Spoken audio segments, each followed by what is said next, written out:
All right, today we're going to tackle something that's both fascinating and maybe a little too close to home for some of us. We're talking about a paradox that a lot of people don't really speak about, the social challenges that can come with being highly intelligent. So let's just rip the Band-Aid off, right? Here's the big question, and it might feel a little pointed. Is it possible that being smarter is actually somehow making you lonelier? It's such a strange irony, isn't it? Think about it. You might be someone who can solve these incredibly complex, abstract problems, but then something as seemingly simple as just connecting with people, that can feel like the hardest puzzle you've ever faced. And that's exactly what we're going to unpack here. We're going to figure out why that happens. Okay, so first up, let's get into what we can call the intelligence paradox. From the time we're kids, we're taught that being smart is this amazing thing, right? It's a trait to value. But what if that very same trait is the source of a really common, deeply human problem? At its core, this whole paradox really just boils down to a feeling I think we've all had at some point, being on a completely different wavelength from everyone else in the room. And it makes sense, right? When you're not in sync, you're just not going to make as many connections. So let's really dig in and see why it can be so tough to get on the same page. Okay, look at this. This really gets to the heart of the whole thing. It's about a fundamental difference in what we're trying to get out of a conversation. For a lot of social interactions, the goal is stuff like bonding, feeling an emotional connection, making the group feel solid. But for a more intellectual mind, the priority is totally different. It's about exchanging information, exploring a cool new idea, or finding something novel.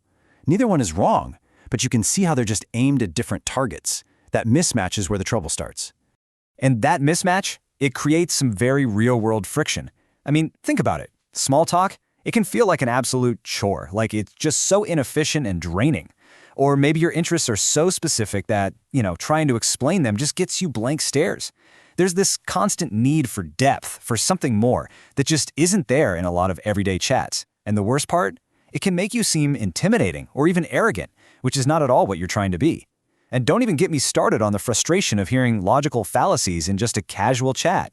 It can be maddening. So, okay, that's all the analytical stuff, the why behind it all. But let's shift gears. What does this actually feel like? What's the emotional toll of all this? Wow, this quote it hits the nail on the head, doesn't it? It's not that you dislike people. Not at all.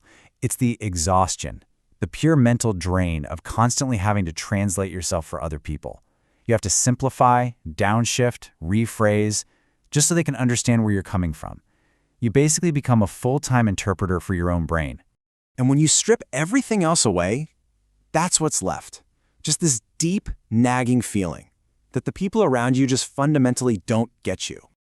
Okay, but this isn't all doom and gloom. There is a way forward, and that brings us to the most important part of this whole thing.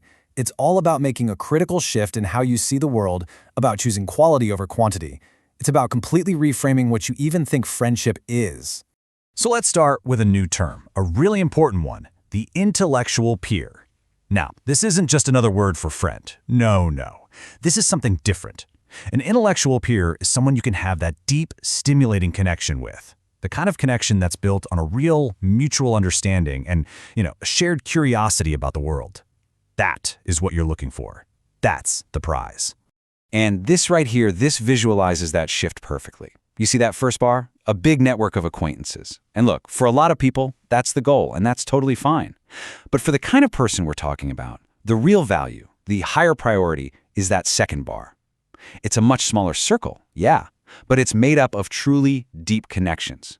The goal isn't to fill up your phone with contacts, it's to find those few people you can really genuinely connect with. So, okay, how do we actually do this? Well, you can think of it as a three-step process. First, you have to redefine what friendship even means to you. Make it about depth, not how many people you know. Second, you have to actively go looking for those intellectual peers. Find your tribe. It doesn't have to be big. It could just be one or two other people who really truly get it. And finally, and this one is so important, learn to embrace your time alone. Stop seeing solitude as a bad thing. Reframe it.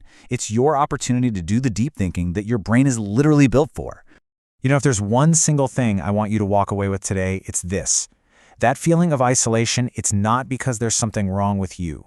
It is not a social lack. It's not a personal defect. It is simply a social difference. That's it. And that leaves us with one last kind of provocative question to chew on. This loneliness, Is it just a bug, an unfortunate glitch in the system of high intelligence that we should try to patch? Or is it a feature, a necessary side effect of having a mind that just operates on a different level? Something to think about.